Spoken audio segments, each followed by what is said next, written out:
Pai, nós queremos te louvar, queremos separar esse tempo para ti. Quero te pedir, Senhor, como sempre, que a tua palavra venha ao encontro do nosso coração e que ninguém escape, fuja, se esconda do confronto contigo na noite desse dia. Que a inspiração do teu Espírito venha sobre nós e que hoje seja um dia que nós vamos, Senhor, sair daqui da maneira diferente que entramos. Seja esse dia, Senhor, o dia em que nós vamos nos lembrar e dizer, naquele dia, o Senhor tocou em mim e mudou meu coração. Em nome de Jesus. Amém? Essa semana, eu acordei na quinta-feira, cantando um cântico. Um cântico que fala assim, eu quero conhecer Jesus. Quem sabe? Eu quero conhecer Jesus. Eu quero conhecer Jesus.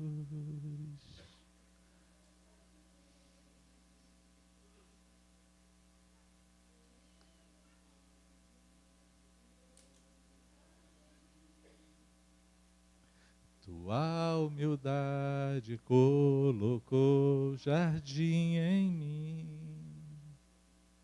Se eu vender tudo que tenho, em troca do amor eu falharia. Do amor não se nem se merece. O amor se ganha, de graça o recebe. Eu quero conhecer Jesus. Eu quero conhecer Jesus.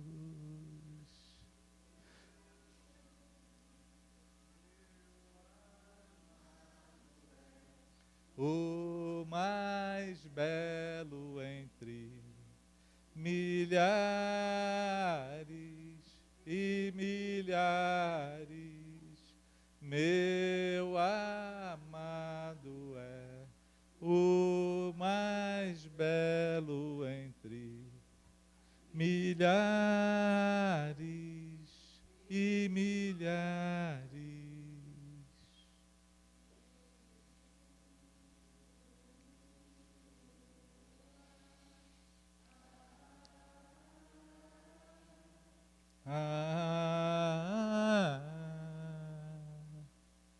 Yeshua,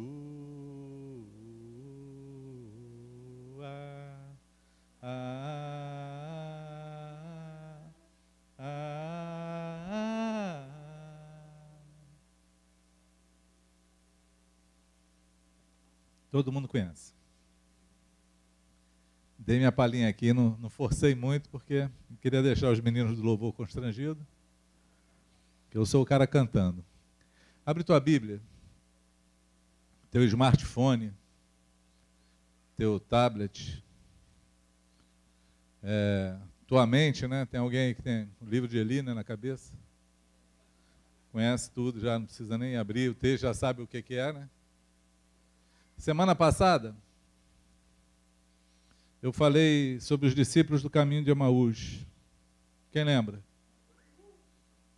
Lembra desse assunto?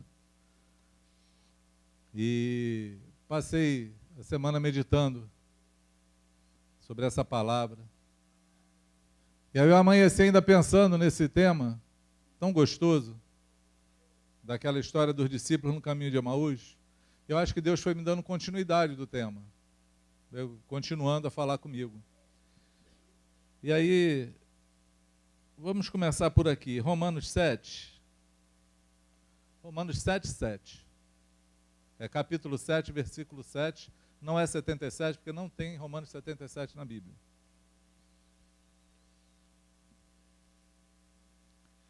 Diz assim, amém ou misericórdia? Amém? Que diremos, pois? É a lei pecado? De modo nenhum. Mas eu não teria conhecido o pecado, senão por intermédio da lei. Pois não teria eu conhecido a cobiça se a lei não dissesse não cobiçarás. Mas o pecado, tomando ocasião pelo mandamento, despertou em mim toda a sorte de concupiscências, porque sem lei está morto o pecado. Outrora sem a lei eu vivia, mas sobrevindo o preceito, reviveu o pecado e eu morri. E o mandamento que me fora para a vida, verifiquei que esse mesmo se me tornou para a morte, porque o pecado prevalecendo-se do mandamento, pelo mesmo mandamento me enganou e me matou. Por consequente, a lei é santa e o mandamento santo e justo e bom. Acaso o bom se tornou em morte? De modo nenhum. Pelo contrário, o pecado, para revelar-se como pecado por meio de uma coisa boa, causou-me a morte, a fim de que pelo mandamento me mostrasse sobremaneira maligno. Porque bem sabemos que a lei é espiritual.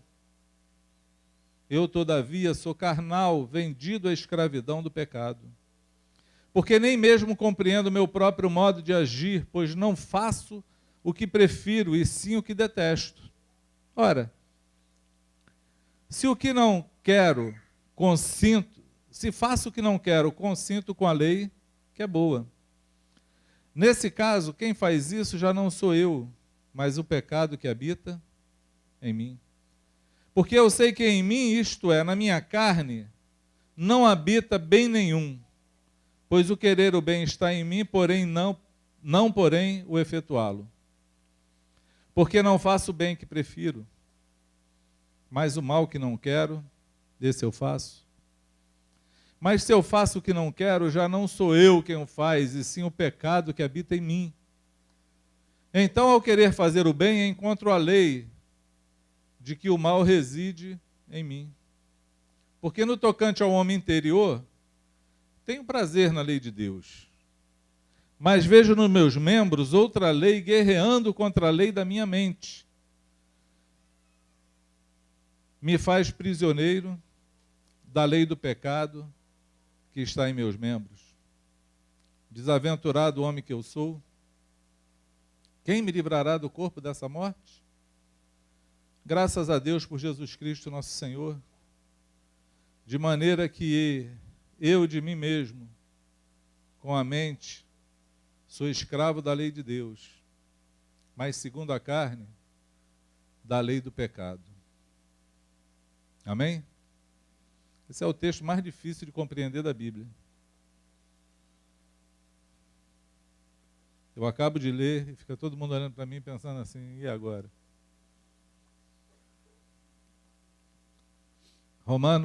Gálatas 5, 16, Paulo fala sobre esse tema. Ele fala, andei em espírito e não cumprirei as concupiscências da carne, porque a carne luta contra o espírito contra a carne, eles se opõem um ao outro, para que você não faça o que convém, porque as obras da carne são, e aí ele coloca as obras da carne, prostituição, impureza, mentira. E as obras do Espírito são, aí vai colocando amor, bondade, fidelidade. Sobre essas coisas não há lei, mas sobre as obras da carne, aqueles que praticam não herdarão o reino dos céus. Ele está falando desse mesmo tema, ele está falando que todos nós somos vendidos à lei do pecado, todos nós somos pecadores, sim ou não? Sim? É uma lei, a lei do pecado é uma lei, ela está em nós.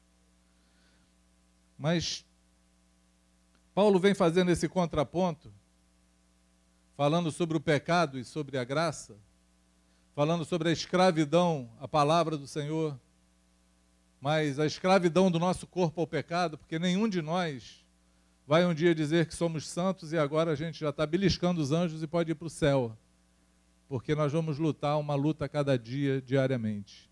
Quer dizer, se a cada dia é diariamente. Nós todos os dias vamos lutar uma luta contra o pecado, sim ou não? Você consegue entender isso? Nós lutamos. é uma luta, é uma guerra. Porém, no finalzinho, no versículo 25 que nós lemos, Paulo ele dá um escape no negócio, ele diz, graças a Deus por Cristo Jesus. Fala assim, graças a Deus por Cristo Jesus. Na verdade está escrito Jesus Cristo, eu sempre troco. Nosso Senhor. De maneira que eu, de mim mesmo, com a mente, sou escravo da lei de Deus, mas segundo a carne, da lei do pecado. Amém? Por que nós somos escravos da lei de Deus? Porque toda vez que nós pecamos, a nossa consciência nos lembra que Deus condena aquilo que fazemos. Porque a lei de Deus já está implantada dentro do nosso coração. Ninguém peca sem saber que é pecado. Porque o Senhor fala na nossa consciência. Consegue entender isso? Nós sabemos. Então, eu sou escravo dessa lei. Por quê? Porque ela vai me condenar, ela vai se manter no meu coração e eu vou ter que obedecê-la de qualquer jeito, de qualquer forma, em qualquer circunstância. Deus vai me fazer entendê-la e obedecê-la. Amém? Mas como é que eu vou conseguir obedecer? Como Paulo fala, graças a Deus por Cristo Jesus. É porque Jesus é aquele que nos deu a vitória. É aquele que nos libertou da lei do pecado para que nós pudéssemos viver na lei da graça. Sim ou não? Isso é claro para a gente? Posso prosseguir daqui? Ninguém tem dúvida sobre isso? Ninguém tem dúvida. Eu me lembro, e aí estava me lembrando essa semana, porque acho que é em Lamentações de Jeremias, que Jeremias fala assim, quero trazer à memória aquilo que me dá esperança. Né? E às vezes Deus nos confronta com algumas coisas. Fala conosco. Quem ouve Deus falar nas coisas pequenas? Você ouve? Tem essa prática de ouvir? É, por exemplo, eu não acho que nada aconteça por acaso na vida de ninguém. Deus tem sempre um propósito para tudo. Porque está escrito que todas as coisas cooperam para o bem daqueles que amam a Deus. E daqueles que são chamados segundo o seu propósito. Então, Deus tem um propósito e diz que todas as coisas cooperam para o nosso bem, todas elas. Nada que acontece sem que tenha um proveito na nossa vida de alguma forma. Deus quer nos ensinar de alguma maneira. Ou Ele está te levando além, ou Ele está te reprovando por alguma coisa que você deixou de fazer, ficou aquém. Com certeza, o Espírito Santo está trabalhando para que algo aconteça. E Deus, eu tenho assim essa percepção de que Ele fala nas pequenas coisas. Por que eu tenho essa percepção? Eu presto atenção nisso. As pequenas coisas sempre me enriquecem. E eu acho que isso é sabedoria. Por isso eu queria ensinar isso. Por quê? Porque nós somos acostumados a querer olhar as grandes coisas. Os grandes feitos, os grandes milagres, os grandes movimentos. Mas as melhores coisas da nossa vida acontecem sempre no micro. Deus sempre vai falando nas coisas pequeninas. Ele vai sempre nos alertando com coisas poucas. É assim, se você olhar toda pessoa que passou por um grande infortúnio na vida, uma grande desgraça, se você sentar com essa pessoa e começar a ouvi-la, você vai ver que Deus vinha dando sinais pequenos, que isso iria acontecer. Porém, a falta de observar as pequenas coisas acabou levando a pessoa a chegar naquele momento tão ruim da vida, porque são coisas pequenas. Tem pessoas que alcançaram grandes sucessos, e quando você vai olhar os grandes sucessos, eles começaram fazendo o quê? Obedecendo coisas pequenas. Eles atentaram para as coisas pequenininhas e foram investindo naquele negócio pequenininho e naquela situação pequenininha e foram crendo naquele negócio e alcançaram uma proeminência na vida. E quando você vai olhar, ele fala, foi simples. Por quê? Porque tudo começa no micro. Nada começa no macro. Não é assim? Nada começa no macro. Eu estava pensando, estava falando esses dias lá em casa, eu acho que foi com Solange, que eu amanheci e estava pensando sobre Jesus. O judeu faz maioridade aos 16 anos. Então imagina, Deus nasce sobre a terra, entra no nosso mundo, nasce no ventre de uma mulher, no micro. Não dava para nascer já de maior de idade, com 16 anos. Tinha que nascer bebê, tinha que tomar leite, tinha que ser carregado pela mãe, tinha que trocar fralda, imagina. Quando chegou a 16 anos, ele já era de maior. O judeu com 16 anos já era de maior, já podia casar. As moças com 14 anos já casavam. Eu, quando olho a juventude hoje aqui, a juventude está muito aquém do que era antes, né? Porque antigamente, com 16 anos, o cara já era homem. Hoje eu encontro gente com 40 que não é ainda. É verdade. Mas por que Jesus começou? Por que Jesus começou o ministério dele com 30 anos? Você sabe me dizer? É porque só com 30 anos alguém podia ser sacerdote, ingressar no ministério sacerdotal. E aí, ele já de maior teve que esperar ainda 14 anos para começar a desenvolver o ministério dele, para ser sujeito. Tudo começa no micro. Tudo começa de baixo. Se o Senhor, ele passou por todos os processos, nós temos que passar ou não? Temos. E temos que observar as pequenas coisas. Jesus ensinou isso também de outra forma. Ele falou assim, olha, seja fiel no pouco. Eu te colocarei sobre o muito. Eu conheço um monte de gente que quer ser fiel no muito. Não é assim? Tem várias histórias eu posso falar para você. Posso falar dos jovens. Tem muitos jovens que é infiel a Deus. Não é? Qual é a maior mentira que o diabo fala para o jovem? Essa eu ouvi Franco, pastor, falando com os jovens, eu estava passando assim, eu ouvi passando, que eu tenho esse mau costume. Eu passo e ouço as histórias, as conversas. Eu ouvi ele falando, assim, quando eu casar, tudo vai se resolver. Eu só vivo esse perrengue hoje porque eu sou solteiro. E aí quando o casado fala com ela, é fácil você falar, você é casado. Não tem essa necessidade. E aí casa. Continua a mesma coisa. Os vícios continuam os mesmos. Os problemas agora são maiores, né? Porque agora o problema ficou mais sério, né? Imagina. Mas ele foi fiel no pouco. Quando chegou no muito, se arrebentou.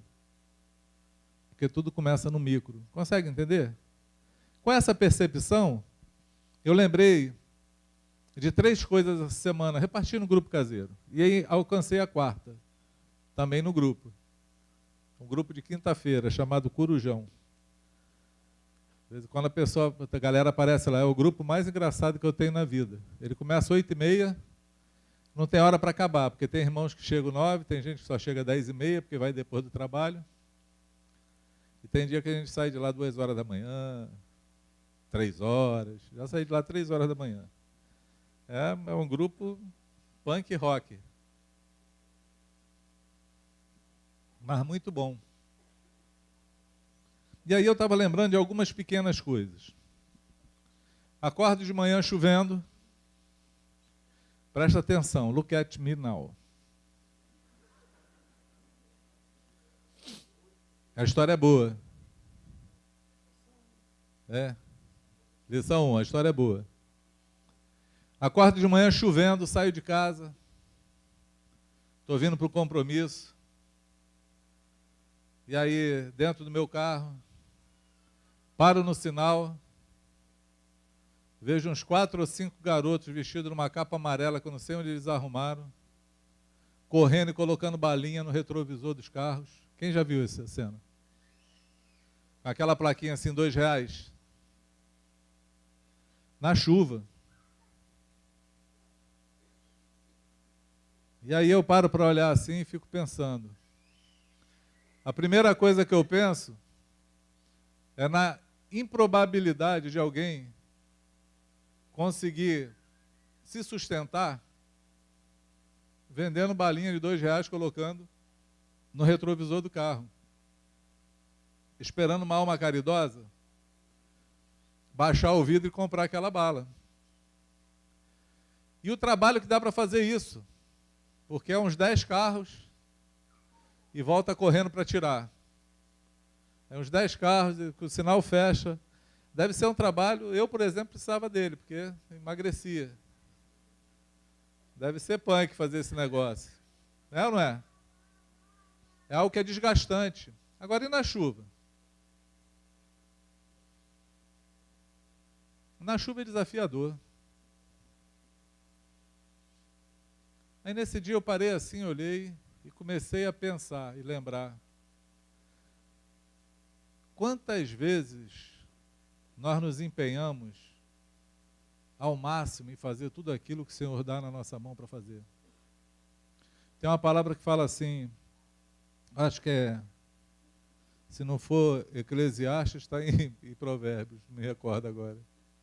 Mas diz assim, tudo que vier à tua mão para fazer, faça segundo as tuas forças. Tudo que vier na sua mão para fazer, faça segundo as suas forças. Ou seja, faça até onde você aguenta fazer. Tenha todo empenho para fazer. Faça com dedicação. E aí eu já começo a pensar no trabalho. Quanto crente eu conheço que não é excelente no seu trabalho, não sabe dar o máximo do que tem para fazer, não sabe se dedicar ao extremo, com o único motivo, adorar o Senhor, porque nós trabalhamos para o Senhor. Entende o que eu falo? Para que você trabalha? Hein? É possível que quando a gente pergunta, você trabalha para quem? Alguém pergunta assim, eu trabalho para ganhar dinheiro. Eu trabalho para sustentar minha família, ou para me sustentar. Eu trabalho porque quero comprar uma roupa, quero ter uma roupa nova. Trabalho para me alimentar. Eu falo, mas Jesus falou que se você não precisa ter preocupação com o que é haver de comer, beber e vestir. Ele falou que ele veste as plantas, né? Os lírios do campo, e ele alimenta os pardais. Quanto mais você, homem de pequena fé. E aí eu descubro que eu não trabalho para isso. Para que eu trabalho? Eu trabalho para glorificar o meu Senhor. Porque o trabalho, ele dignifica o trabalhador.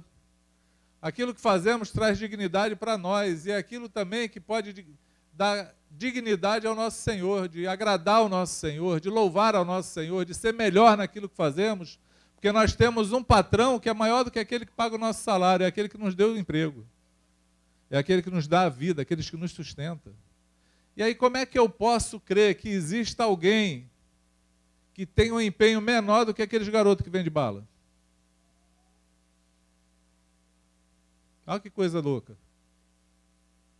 Eu falo, Deus está falando. Deus está falando. Já começa a me confrontar. Porque nesse dia eu acordei às 9 horas da manhã para chegar num encontro de 10h30. Eu podia ter acordado 6 da manhã e arrumado outra coisa para fazer. Essa é a verdade. Podia me empenhar mais. Agora, e no Senhor? Eu fiquei pensando, quantas vezes alguém não vai numa reunião porque está chovendo? Quantas vezes alguém fica com preguiça em casa de fazer alguma coisa para o Senhor? Quantas vezes você não visita alguém porque o tempo está ruim? Quantas vezes você não se dedica a ler a Bíblia, a servir um irmão? Quantas vezes essa malemolência, essa palavra de baiano, ela entra no teu coração e nós somos preguiçosos com o Senhor. E um dia o Senhor falou que a rainha do sul, ela ia condenar aquela geração. Por quê? Porque se os habitantes de Sodoma e Gomorra tivessem visto o que eles viram, teriam se convertido. Tu não acha que o Senhor um dia vai te confrontar com os caras vendendo balinha, não? Quando você chegar lá e falar, não, mas estava difícil para mim, ele fala, mas para aquele ali não estava. Por que ele pôde e você não? Consegue entender? Sim ou não? Eu acho que Deus fala nas pequenas coisas. E aí, eu lembrei de uma outra história. A segunda história nessa coisa eu não vou falar, não. Isso foi só no grupo. Eu lembrei de uma outra história. Eu lembrei de um filme que eu assisti. Quantos já assistiram aqui A Cruz e o Punhal? Eu comecei a lembrar, né, trazendo à memória aquilo que me dá esperança, as coisas que Deus já falou comigo nas pequenas coisas. Quem conhece A Cruz e o Punhal aqui? Ah, para, eu sei que você é antigo. Quem conhece A Cruz e o Punhal aqui? Levanta a mão. Ah, aumentou, tá vendo? Só eu conheço. Eu, hein? Todo mundo dando desentendido. Hein? Que é isso, Cruz e Punhal? Mas pouca gente. A Cruz e o Punhal é um filme que conta a história, tem uns 30 anos, ou mais, que conta a história de um pastor, profeta americano chamado David Wilkerson. Esse cara, ele fundou uma igreja, esse irmão fundou uma igreja no Brooklyn, se é assim que fala. E ele começou o ministério dele ganhando um chefe da pior gangue que tinha lá, que era na época das gangues de rua, de briga de gangue de rua. Era Nick Cruz o nome do cara. E aí conta a história dele, de como ele começou. Ele chegou lá como missionário, Deus mandou ele para lá para pregar o evangelho lá. E ele foi com a cara e a coragem no carro dele, dormia dentro do carro. E procurando alguém, apareceu um rapazinho, um garotinho, de rua. E ele começou a falar de Jesus para esse garoto, começou nas pequenas coisas. São as coisas que Deus me lembrou do filme. Estou falando para você que eu quero falar das pequenas coisas, não é falar do filme. E o garoto falou para ele assim, é mole você querer falar aí para mim desse teu Deus aí que é bom para caramba, tá aí, tu tá vestido, tem sapato, eu estou aqui descalço, nunca botei um sapato no pé. E aí ele pegou, não seja por isso, tirou o sapato dele e deu para o garoto. E começaram a conversar. E o garoto gostou dele, daqui a pouco saiu ele descalço, andando, com o garoto, né, de calça, blusa, e o garoto com o sapato dele no pé, eles vão pela rua e o garoto vai levar ele para uns amigos que ele tinha. E os amigos que o garoto vai levar era esse cara, Nick Cruz, lá, e a sua gangue. Ele entra lá no esconderijo desses caras lá, onde eles estavam lá. E ele fala assim, eu vim aqui, não sei de onde que ele tinha ido, só para falar uma coisa para vocês. Jesus ama você. E quando ele fala isso, o cara deu-lhe um tapa na cara dele que estalou no filme. Tá, pensa num tapa que mexeu comigo. Eu estava assistindo, eu lembro como hoje, estava na casa de uma irmã, Maria José e João, ali na Bom Pastor. Eu arrumei um projetor, que eu não lembro de onde, um projetor antigo, e a gente botou esse filme, era VHS a fita, aquela que rebobinava. Alguns não sabem o que é isso, depois procura no YouTube lá. E eu estava assistindo o filme assim, sentado assim, distraidão, quando aquele tapa estalou na cara do cara, plá, me tremi todo por dentro assim. Chega, me deu uma aflição. O ar desligou, deu calor. Aí, ele olha, isso é verdade, não é um filme não, porque a história do cara foi assim que aconteceu. E aí David Wilkerson olha para ele, e o cara pega uma faca e fala assim, eu vou matar você. E ele fala assim, você pode cortar meu corpo em vários pedacinhos. Eu queria te falar que cada pedacinho dele no chão vai dizer para você que Jesus ama você. Eu comecei a chorar. Eu fiquei pensando comigo mesmo, falei, meu Deus, se é comigo esse tapa ia sair caro demais. Eu acho que meu corpo ia ser todo cortado mesmo, mas não ia, nenhum pedaço dele ia falar que Jesus te ama. E aquilo me confrontou de uma forma, tão tremenda, te peguei, né? Aquilo me confrontou de uma forma tão tremenda, amados, que eu passei muito tempo pensando sobre isso e orando ao Senhor. Senhor, muda o que eu sou, Senhor. Eu quero ter esse coração. Se esse cara teve, se ele passou por isso e no final esse cara se converte, a história é que no final esse cara se converte, esse Nick Cruz, por quê? Porque em toda a vida dele, ele nunca ouviu ninguém falar para ele que amava ele. E aquilo perturbou ele ao ponto dele encontrar Jesus.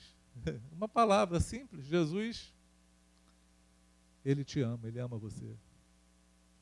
Eu lembro que nessa época eu botei no meu telefone, era aqueles telefones preto e branco ainda, mas que podia identificar na frente, botar um nome na frente, escrever uma coisa, eu botei no meu telefone assim, Jesus te ama, porque toda hora que eu olhava para o telefone eu lembrava daquilo.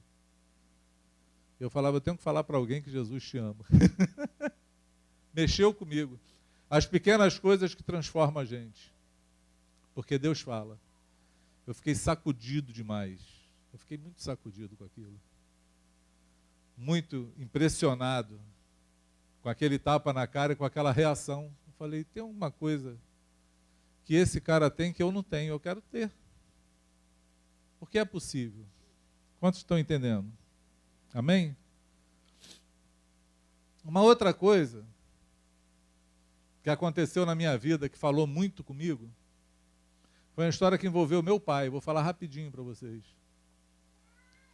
Eu tomei uma decisão uma vez, depois de ver meu pai, alguns que estão aqui me conhecem, sabem da minha história. Meu pai era um cara alcoólatra. Pensa num homem ruim na vida, era meu pai. Era mais ou menos assim. E eu lutei com meu pai, fui buscar meu pai na rua mendigando algumas vezes, na rebeldia, e bêbado. E gastei tempo e dinheiro com ele, passei vergonha, passei muita vergonha com meu pai, porque ele chegava bêbado na minha casa, dormia na porta da rua quando os vizinhos acordavam e passavam. Seu Sidão está fazendo o que aí? Ele falava, Solange me bateu e me botou para fora de casa. E aí todo mundo me conhecia, começaram a me chamar do pastor do diabo no bairro. Era muito engraçado isso.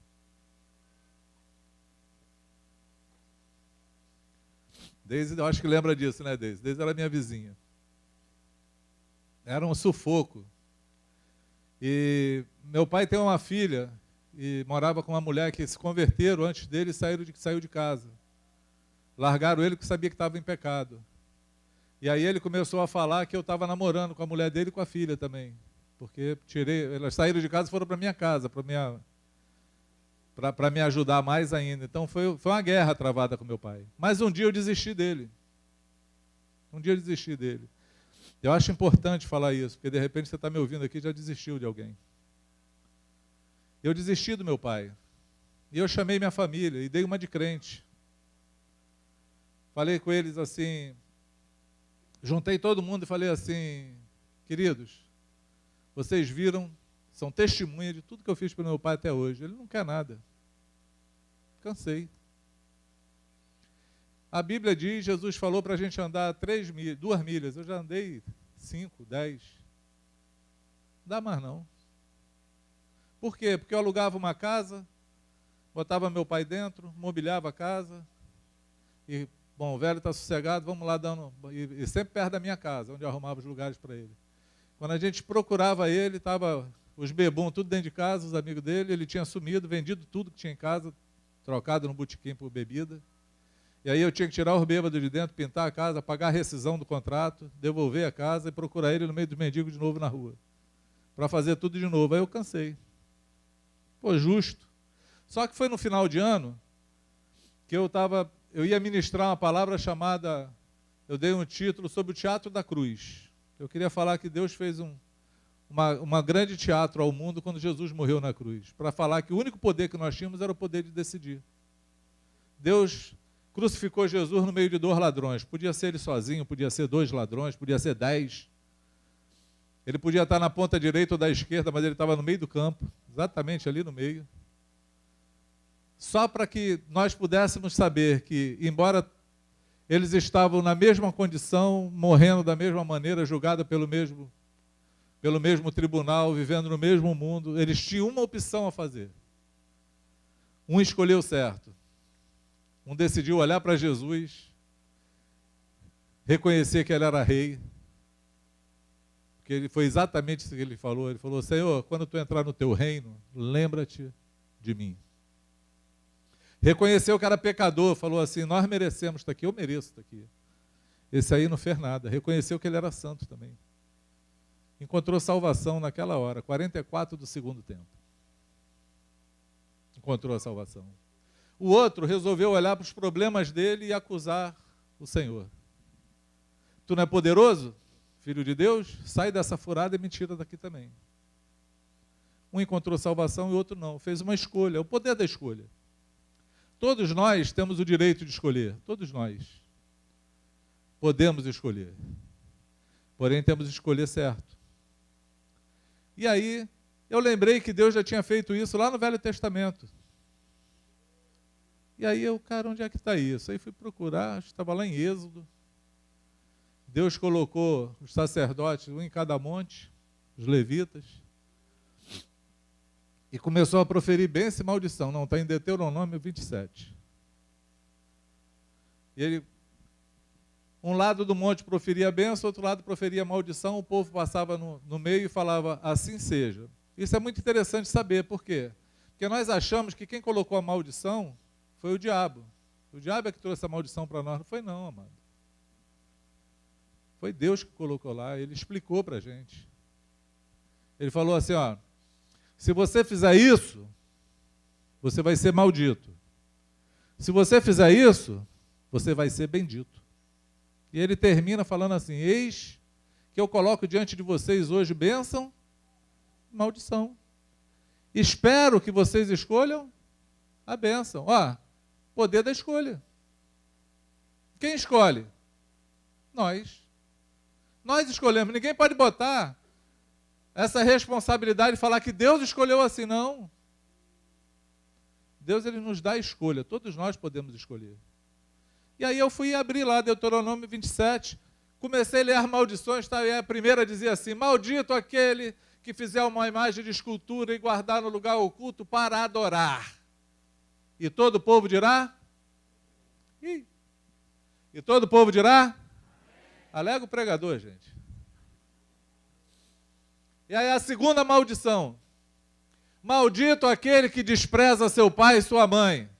E todo o povo dirá? E eu falei, fiz uma escolha errada.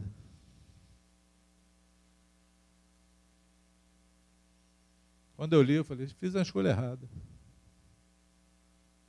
E discuti com Deus, falei, não é possível. Não tem como. Tu é testemunha de tudo que eu fiz. E comecei a brigar com Deus. E o que eu ouvi do Espírito Santo foi: decide o que você quer ser, escolhe. Quer ser bom ou quer ser mal? É uma escolha. Essa árvore dá fruto bom ou fruto mau? Essa fonte tem água boa ou água amarga? Escolhe. Quando Paulo fala aqui no texto que nós lemos que nós somos escravos da lei, é por conta disso. É impossível você dizer que você é bendito em Jesus se você escolhe fazer o que traz maldição. Não tem como. Não tem como, a conta não vai fechar. Nós temos que escolher certo. Quantos me entendem? Amém? A escolha tem que ser certa, tem que ser consciente. E aí lá fui eu de novo, juntar a família toda, explicar tudo que eu tinha lido, pedir perdão, procurar meu pai onde ele estava, achar ele, e investir de novo na vida dele. Mas eu queria te falar que meu pai morreu salvo. Meu pai encontrou Jesus no meio desse caminho. Meu pai morreu. Eu tive o maior privilégio de Deus. Quando meu pai ia falecer, eu estava em Vila Velha, Deus falou comigo assim, ó: volta, só vou esperar você chegar, porque eu vou chamar ele. Eu acho que Deus Eu tenho essa interpretação comigo, aí você creia ou não. Eu acho que Deus se alegrou no dia que eu tomei por opção em fazer a vontade dele. E no final ele falou assim, eu vou te honrar, vou quebrar teu galho, vou deixar você se despedir dele. E eu tive o privilégio de falar para o meu pai assim, pai, sou eu, Cidinho. Ele estava em coma, no hospital. E eu sabia que ele ouvia, porque de outras vezes eu orei por ele. Ele, quando saiu do coma, falou que ouviu minha oração. Falei, sou eu, Cidinho. Eu queria te falar que o senhor é um vencedor. O senhor entregou a vida a Jesus aqui, enquanto o senhor pôde. E ele está te esperando de braços abertos. Vai tranquilo, porque a viagem é segura e um dia desse a gente vai se encontrar. E eu saí de lá e ele faleceu. Muito tremendo. As pequenas escolhas. Nós escolhemos. Quantos me entendem? Amém? Só que depois de estar falando dessas pequenas coisas, um irmão levantou lá para falar de uma coisa que confrontava ele. Ele falou assim, já viu alguém falar chorando? Está engasgado e vai falando chorando? Falou assim, cara, eu trabalho num lugar e tem uma mulher que está enferma e eu quero falar de Jesus para ela, só que eu não consigo. Já tinha tentado umas 4 vezes. Na hora dá medo, treme, dá dor de barriga, deu até dor de barriga nele. Uma dificuldade de falar de Jesus, uma dificuldade. E eu lembrei, tem coisa que só o Espírito Santo faz, eu lembrei de uma pequena coisa. Eu lembrei que uma vez eu estava ouvindo Sérgio Franco, a gente conversando em casa, batendo papo, aquelas histórias discipulado, e ele contando como foi a vida dele para pregar o Evangelho. Primeira vez que botaram ele para falar, para pregar o Evangelho, ele tremeu, ficou gago, tímido, não sabia falar, se perdeu, e ele saiu de lá chorando. E aí, ele orou ao Senhor. Falou, Senhor, eu preciso ter intrepidez para falar da tua palavra. E aí Deus fez uma coisa simples com ele, bem simples.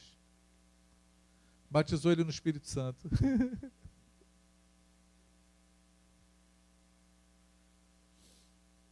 Acabou. Era tudo que ele precisava. Eu lembrei disso. Aí quando o rapaz falou, eu falei, outra coisa pequena, simples. Eu abri um texto, vocês querem ler comigo? Eu quero que vocês sigam a história comigo, eu quero ser fiel. Abre a tua Bíblia em Mateus 26, 69. Capítulo 26, versículo 69. 26, 69. Amém ou misericórdia? Diz assim, ora, estava Pedro assentado fora do palácio e aproximando-se uma criada lhe disse, também tu estavas com Jesus o Galileu. Ele, porém, o negou diante de todos, dizendo, não sei o que dizes. E saindo para o alpendre, foi ele visto por uma outra criada, a qual disse aos que ali estavam, este também estava com Jesus o Nazareno. E ele negou outra vez com juramento, não conheço tal homem. Logo depois, aproximando-se, os que ali estavam disseram a Pedro, verdadeiramente és também um deles, porque o teu modo de falar o denuncia. Então começou ele a praguejar e a jurar, não conheço esse homem. Imediatamente cantou o galo. Então Pedro se lembrou da palavra que Jesus lhe dissera, antes que o galo cante, tu me negarás 3 vezes. E saindo dali, chorou amargamente. Esse era o homem, discípulo mais intrépido de Jesus. Mais intrépido. Eu conheço muito crente intrépido. Bom de falar, bom de guerrear, de orar, destemido, quando está na igreja, quando está entre os irmãos, quando está falando para um público crente, quando está sozinho, é igual Pedro. Quando está sozinho é igual Pedro, o negócio fica difícil, fica ruim. E Jesus já tinha avisado Pedro que ele ia negar ele 3 vezes. E não foi no ano que vem, não, foi naquele mesmo dia. Ele falou, hoje ainda, hoje. Antes do galo cantar, tu vai me negar 3 vezes. E aí Pedro se mostra esse homem covarde que ele era. Acho que ele se conhece. Fora do grupo e fora das pessoas que ele precisava aparecer e mostrar que ele era o tal, ele sucumbe à covardia. Agora abre tua Bíblia em Atos 2. Atos 2. Livro de Atos, capítulo 2. Vamos ler uma história. Achou aí? Amém, misericórdia? Amém? Oi? Vamos lá que eu estou sendo rápido. Tenho agora só 13 minutos para falar. Então, tem uma marca aqui. Está melhorando, hein? 5 não, 13. 10. Ah, tá. Podemos? Ao cumprir-se o dia de Pentecostes, estavam todos reunidos no mesmo lugar. De repente veio do céu um som como de um vento impetuoso e encheu toda a casa onde estavam sentados. Apareceram-se distribuídas entre eles língua como de fogo e pousou uma sobre cada um deles. Todos ficaram cheios do Espírito Santo e passaram a falar em outras línguas, segundo o Espírito lhe concedia que falasse. Ora, estava habitando em Jerusalém judeus, homens piedosos, vindo de todas as nações, debaixo do céu. Quando, pois, se fez ouvir aquela voz, influiu a multidão que se possuiu de perplexidade, enquanto cada um dos que ouvia falar na sua própria língua. Estavam, pois, atônitos e se admiravam, dizendo, vede, não são porventura galileus todos esses que aí estão falando? Como é que os ouvimos falar, cada um na nossa própria língua materna? Somos de pardos, medos, elamitas, naturais da Mesopotâmia, Judéia, Capadócia, Ponto e Ásia, da Frígida, da Panfilha, do Egito e das regiões da Líbia, nas mediações de Cirene, romanos que aqui residem, tanto judeus quanto prosélitos, cretenses e arábios. Como os ouvimos falar em nossas próprias línguas as grandezas de Deus? Todos atônitos e perplexos, interpelavam uns aos outros. O que quer dizer? O que quer isso dizer? Outros, porém, zombando, diziam, eles estão embriagados, estão bêbados. Pensa no rebuliço. E não é um rebuliço pequeno, não, amado. É um rebuliço grande. Segundo os historiadores, havia nessa festa 300 mil judeus. Era muito judeu, era uma festa onde juntava judeus de todo lado do mundo. Então se levanta Pedro, com os 11, erguendo a voz, advertiu-os nesses termos, varões judeus, e todos que habitantes de Jerusalém, tomai conhecimento disso e atentai nas minhas palavras. Ele falou assim, look at me now. Olha para mim. Pay attention, please, now. Ele estava falando em línguas, lembra? Presta atenção em mim. Esses homens não estão embriagados, como vocês vêm dispensando aí. Sendo essa aí a 3ª hora do dia, 9 horas da manhã. Mas o que ocorreu é o que está escrito por intermédio do profeta Joel. E aí ele tem a interpretação da profecia de Joel escrita. Disse o Senhor, nos últimos dias derramarei do meu espírito sobre toda a carne. E ele termina o discurso dele falando assim: saibam todos vocês que esse Jesus que vocês crucificaram, Deus o fez Senhor e Cristo. 3.000 pessoas se converteram nesse dia. 3.000 pessoas foram alcançadas pelo Espírito Santo. Um homem que negou Jesus diante de uma mulher, com medo. Ele se levanta diante de uma multidão de homens, de milhares de homens, e anuncia o Senhor com toda a graça, e 3.000 pessoas se convertem. O que mudou na vida desse homem?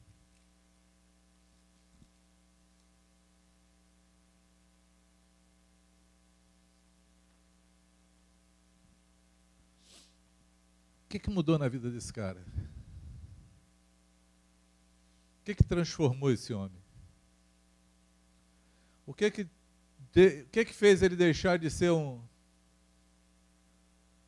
medroso para ser um destemido pregador? Quem arrisca? Ele foi cheio do Espírito Santo. É tudo que precisava. Eu comecei essa ministração com o texto de Romanos. Por quê, amados? Porque nós vivemos esse drama de Paulo. O mal que eu quero fazer, eu faço. O bem que eu preciso fazer, eu não faço. Quem me livrará do corpo dessa morte? Pensa numa geração que sabe tudo que tem que fazer e não faz. Sabe tudo que não pode fazer, mas vive, faz. Muda os conceitos. Atenua o sofrimento da mente. Atenua o pecado. Acha que Deus vai entender. Vive esse drama. Nessa busca desenfreada de conseguir acertar e errar, sem saber o que fazer, quando a solução para isso tudo é você se achegar ao Senhor e depender do Espírito Santo e ser renovado por Ele, tocado por Ele. Porque tudo que precisamos fazer, nós só fazemos se a força do Espírito Santo estiver conosco. Amados, nada que nós queremos fazer, nós fazemos sem o Senhor. Consegue entender isso? Não tem nada que você precise e queira alcançar, que você consiga fazer sem o Espírito Santo. Por mais entendimento que você tenha, por mais conhecimento, por mais que alguém te diga que isso vai acontecer, não tem como fazer se o Espírito Santo não estiver contigo. Se a tua dedicação não for estar com Ele. Se você um dia já foi cheio do Espírito Santo, eu queria te falar que você pode ser renovado por Ele. Porque o fato de já ter sido cheio um dia não quer dizer que você vai permanecer cheio para sempre. Entende isso? Se você nunca foi, eu queria desafiar você a buscar até encontrar. A se dedicar a isso. A ter a dedicação que aqueles garotos tinham vendendo bala lá na chuva. Está chovendo, está ruim, está frio, é um trabalho difícil, é árduo, mas eles estavam fazendo. Porque existe neles uma necessidade de fazer. Você já buscou até achar? Você já insistiu até receber? Ou você só ameaçou que queria e parou? Entende? Você já foi cheio, mas está vazio? Já buscou renovação? Já pediu para Deus fazer novo, tudo novo em você? Já se dispôs na mão do Senhor e falar assim: Senhor, eu preciso mesmo é de Ti, mais nada. E aí eu vou ficar aqui até você me encher. Já fez isso? Já buscou com toda a tua força até você alcançar o teu objetivo? Ou desistiu porque você tentou no micro e não alcançou o macro? Aí não serve para você. Ou talvez você hoje só queira alcançar o macro. Eu quero ser cheio hoje, mas quero ver hoje as maravilhas, o resplendor, quero ver tudo isso.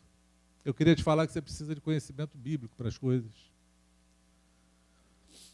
Você precisa conhecer quanto tempo as coisas levaram na Bíblia. A gente precisa saber da cronologia bíblica para entender tudo o que aconteceu e o tempo que levou. Porque quando você descobrir isso, você vai ficar meio impressionado com a fé que esses homens tiveram de perseguir Jesus, de buscar alcançar o Senhor. Vocês vão saber quantos anos aconteceu do Pentecoste à conversão de Paulo.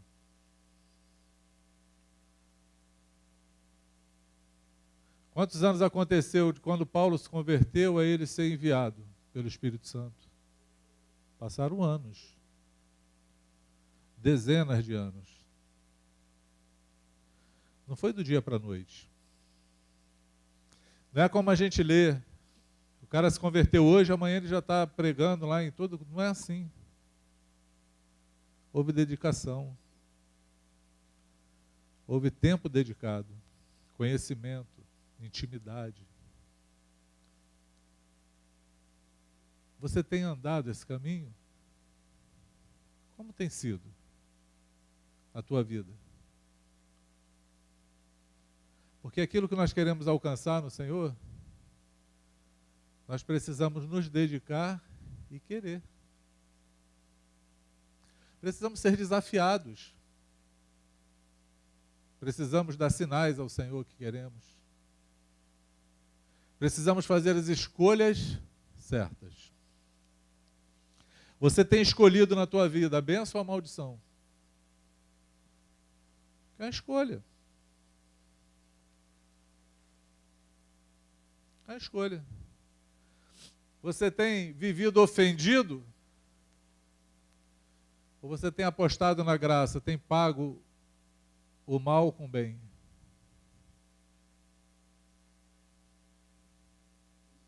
Para mudar a situação que você vive. É uma escolha. Foi a escolha do cara que eu falei, do David Wilson? É a escolha do garoto lá vendendo bala? Foi a escolha que eu tive com meu pai? E foi a escolha que esse garoto teve lá. Ele mais uma moça, que reconheceram isso no grupo caseiro. E eu falei assim, eu sei do que vocês precisam. Você precisa do Espírito Santo, mas você quer? Ah, eu quero. Então vem cá que a gente vai orar por você. E nós começamos a orar e eles foram cheios do Espírito Santo. Aquele que busca, acha. Engraçado que eles queriam falar de Jesus. Eles não queriam outra coisa. Porque tem gente que busca ser cheio do Espírito Santo para os outros verem, né? Às vezes até por inveja, amado. Às vezes até por inveja. Você sabe por quê que o batismo do Espírito Santo foi combatido pela igreja tradicional? Combatido, ao ponto de que se alguém, na época, se um cristão tradicional visitasse um lugar pentecostal, era excluído. De pai falar para o filho assim, eu prefiro que você vá para o inferno do que case com um pentecostal. Era assim. Eu estudo a história. Vai ouvir. Era por um único sentimento. Por que que aconteceu com eles? Essa coisa tão elevada que parece que é assim, entendeu? Se não aconteceu comigo, que sou muito mais santo que eles. Como é que aquela empregada doméstica lá está dizendo que foi batizada no Espírito Santo e eu que sou doutor da lei, da palavra, pastor aqui, não fui? Isso não é de Deus, não. Isso não pode ser de Deus. Aí hoje muda. Porque hoje a gente olha e faz a mesma coisa. Aí eu quero porque aquele ali fala. Eu quero ser igual a ele. Para quê? Nós só precisamos ser cheios do Espírito Santo, amado, para que Ele nos guarde, nos impulsione a fazer a obra do Senhor, para que Ele mude o nosso coração, para que Ele nos use para mudar a nossa geração. Eu já ouvi de evangelismo, missionários que foram para a África, para uma tribo. Eu li um livro. E eles chegaram lá, passaram 5 anos aprendendo, ou 5 anos ou algo assim parecido, aprendendo o dialeto deles, para conseguir se comunicar com eles para falar de Jesus. Pensa na disposição de falar de Jesus para alguém que não entende. Então, tinha que primeiro aprender a falar a língua deles. Aí eles foram. Aprenderam. Quando aprenderam a falar, aí falaram de Jesus, contaram a história. Quando contaram a história, eles se apaixonaram por Judas. Porque a cultura deles, o melhor entre eles e o maior é quem traía o outro. Aí ninguém gostou de Jesus, o pessoal queria Judas. Aí eles foram orar para que Deus enchesse o coração daquela tribo. Aí o Espírito Santo começou a tocar em homens e mulheres e mudar o que eles eram, embora a cultura deles era diferente. É um livro fantástico, daquilo que o Espírito Santo pode fazer. O que você pretende na tua vida e espera nela? O que te move?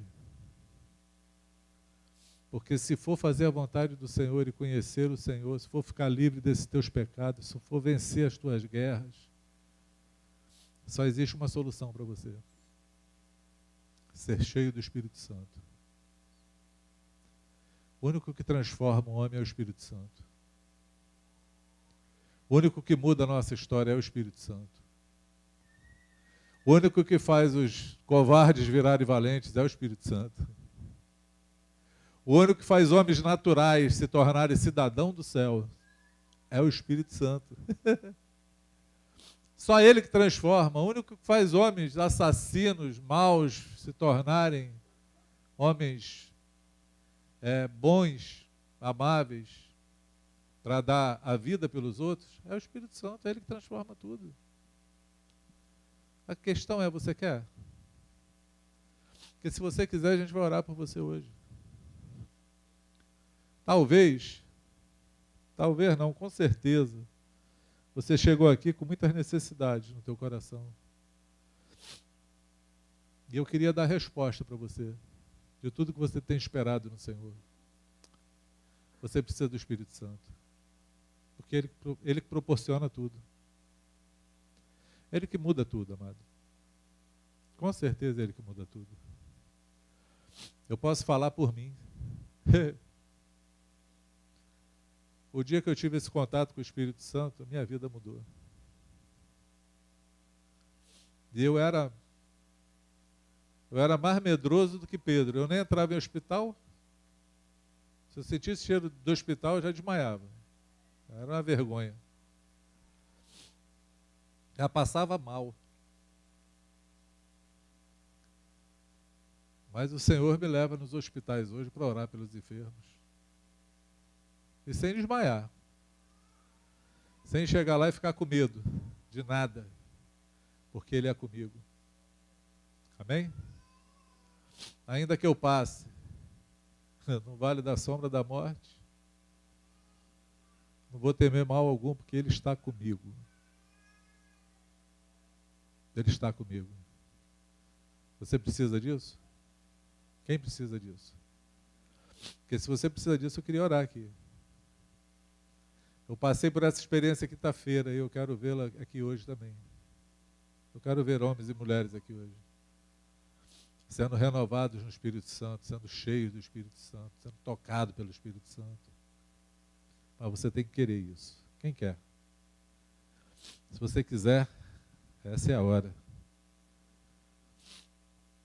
Se você quiser, você pode vir aqui que a gente vai orar por você.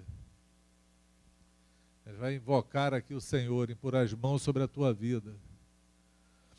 Porque aonde há sede, Deus derrama água.